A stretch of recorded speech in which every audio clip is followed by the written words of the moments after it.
Бүгін Қазақстанның кинотеатрларында Голливудтық фильм «Галактика сақшыларының» тұсаукесері өтуде.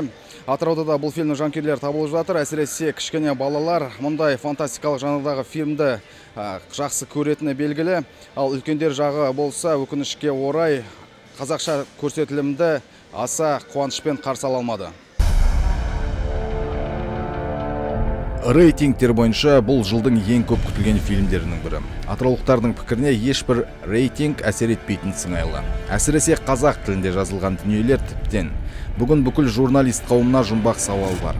Атыраулықтарды неге сөйлете алмаймыз, Атыраулықтар неге қоғамдағы бір жаңалыққа пікір білдіруге шорқақ? Ештең етпес.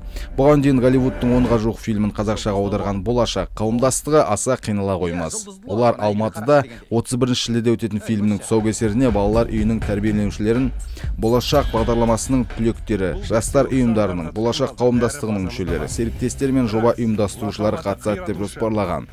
Бұған дейін болашақтықтар көліктер 2, қара киімділер 3, батыл жүрек, жаңа өрмекші адам, монстрлар университеті, жалғыз рейнджер, жаңа өрмекші адам, кернеген қуат. Малефисента кинотуындыларын мемлекеттік тілде сөйлеткен болатын. Жоба ұйымдастырушылары болашақ қауымдастығы және Марвен компаниясы. Бас демеуші бәйтерек ұлттық басқару холдингі. Джеймс Ганның туындысын аударуға қазақстандық 20 актер жұмылған. Фильм бүгіннен бастап прокатқа шығады. Питер Квиллдің басынан өткен шытырман саяхатты көруге асығыңыз.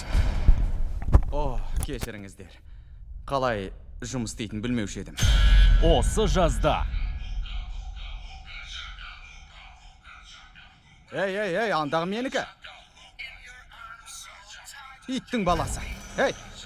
Демің барында андағын шертедім мен саған.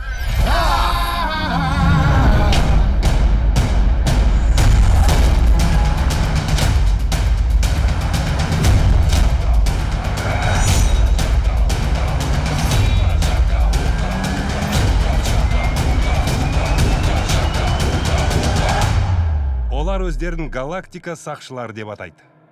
Бейбақтардың тобыры де.